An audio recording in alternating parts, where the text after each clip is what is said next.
let's get. Hello. Hi, how's it going, man? Let's get on with this, I guess. Okay. When you guys first brought out your album in 2002, how extensive was it touring? I remember when you guys came up to Toronto, you were like doing signings in small record stores and that sort of thing. Is that what kind of really kickstarted you guys and really built your fan base? We traveled around in a van for like 3 years before we were ever on Sony, we were on Equal Vision Records. Right. And we got a big fan base through just working out hard and pushing our albums ourselves out there. Equal Vision did a great job for us too. But we were out there really, living in a van doing it for 3 or 4 years before everything started to really pick up, Doing those kind of signings and stuff is just something that we love doing anyway, because it's a way for us to connect with the people who make this happen, Yeah, of all the bands I remember doing that, it was you guys. And then as soon as I heard you guys got signed to Sony and whatnot, I was like, wow, good for you guys. And I always connected it back to that sort of thing. Yeah, no, things have worked out really well with Sony as well, with them giving us the freedom to do what we need to do musically and conceptually and everything like that. So, all in all, we've been pretty lucky in those senses. Well, that's good. Well, congrats on getting the opening slot for Linkin Park. I just wanted to find out, how did you guys get hooked up with the Linkin Park tour? And for any young bands that might be listening, what would you say to them to get hooked up with a huge band like Linkin Park? I think Linkin Park is actually pretty diverse. From some of the newer songs I've heard, they've kind of strayed away from their usual sound. Yeah. And even before, they had a variety of things going on in their music. And basically, they pretty much, we submitted for the tour, but they were interested in taking us out. We had heard before. So, it kind of worked out perfect. It wasn't just some kind of business thing, I don't think. I think because they were excited to take us out, you know what I mean? Yeah. And so with that, it always works out really well on a tour if both fans are excited to play with each other. And I think for us, it's going to be really interesting to play in front of a crowd that's probably mostly never heard of us. Right. Obviously, it's a good way to build a new fan base for you guys. Yeah. Well, we'll see what happens. But for the most part, it's just really cool to be out there and kind of really take a chance and lay ourselves out there for some people that could be receptive or they could not. We'll see. But I have good feelings about it. I at least have really good feelings about the band, I have a feeling we're going to have a fun tour.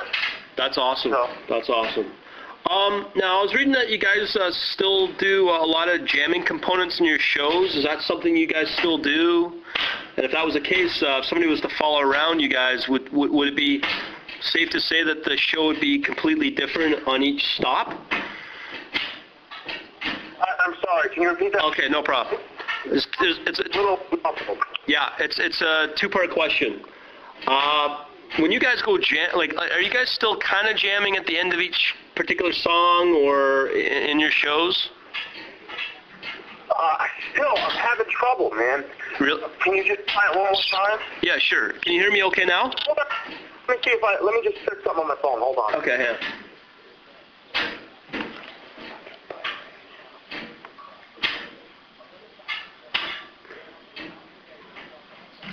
Hello? Yeah, hi. Can you hear me okay now? Just go a little muffled. It sounds like you're on speakerphone. Yeah, I am on a phone. I'll just speak slow. Okay, go ahead. Okay. With you guys in your shows, do you still have jamming components within the shows? Components? Jamming, yeah, when you guys kind of jam. Oh, yeah. No, we do that we usually do that with the song The Final Cut. And we do that at the end. Okay. Yeah. Yes, we've still been doing that. Okay. We did that on this tour, and we did that on even these radio shows we've done it a bunch of times. It's just fun for us to let loose and kind of throw random ideas out and just have fun, Yeah. pay attention to what each other's doing and screw around musically. Okay. Now, like I was reading also saying that you don't wear earplugs on the stage. Are you guys pretty close to needing earplugs? No, we use the in-ear monitors. Oh, okay. So in-ear monitors is basically like, you get to listen to the music in the ears. It's more protective, and some people find it easier. Some people find it easier than listening to just, regular stage monitors. So they put, it's an in-ear monitor. It's basically like a headphone almost, but it works as an earplug as well. So it's like, it's pretty safe for your ears. Okay. Now, with your keyboardist, consciously, how do you guys use your keyboardist to try to break away from being a little more distinctive from other bands?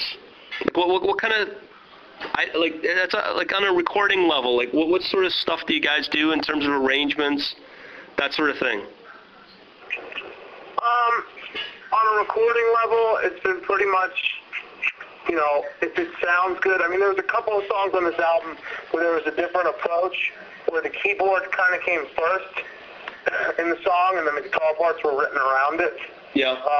But there also, were songs where the keyboard was just thrown in because it, thought it might sound good. Maybe Claudio had an idea, or somebody, or in the studio has an idea, and then if it sounds really good, then it might, turn into something that's more dominant in the song. So it's really just what sounds good. Okay. Okay. Case of what sounds good. Okay. Well, I'm on a time constraint here, so this will be the last question. With you guys writing this series of albums that you have out now and in the future, is pretty well how does it work on a lyric level? Is everything completely laid out for the next bunch of albums as well, or how does it work when you have I mean, conceptually the story is pretty much done, as far as how Claudio knows it's going to go. Yeah. But I do know for a fact that the real life events affect lyrically how things are going to go as well. Okay. The music of the band is its own thing. That's why it's one of those things where we could be liked as just a regular rock band, and somebody doesn't even have to pay attention to the concept. Yeah. Usually what I find is that when somebody gets into the band, they're going to want to pay attention to the concept because it's just interesting, and they're going to want to dig deeper, Okay. But the fact is, people could relate to the songs just on a regular level because, a lot of the lyrics come from a very,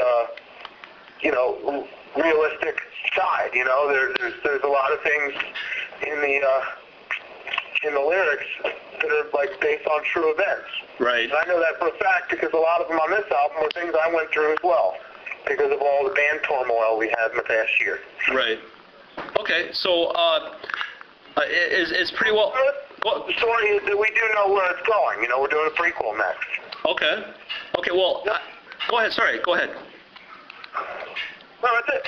Okay. Well, last part B, I guess. So lyrically and conceptually, is this all tied back to Claudio's novel that he's done? Yeah. Okay. All right. That's pretty well it for me, man. Thank you. Thanks a lot, man. Thanks. Talk to you later. Thank you very much, bro. No problem. Good day. Talk to you later. Bye.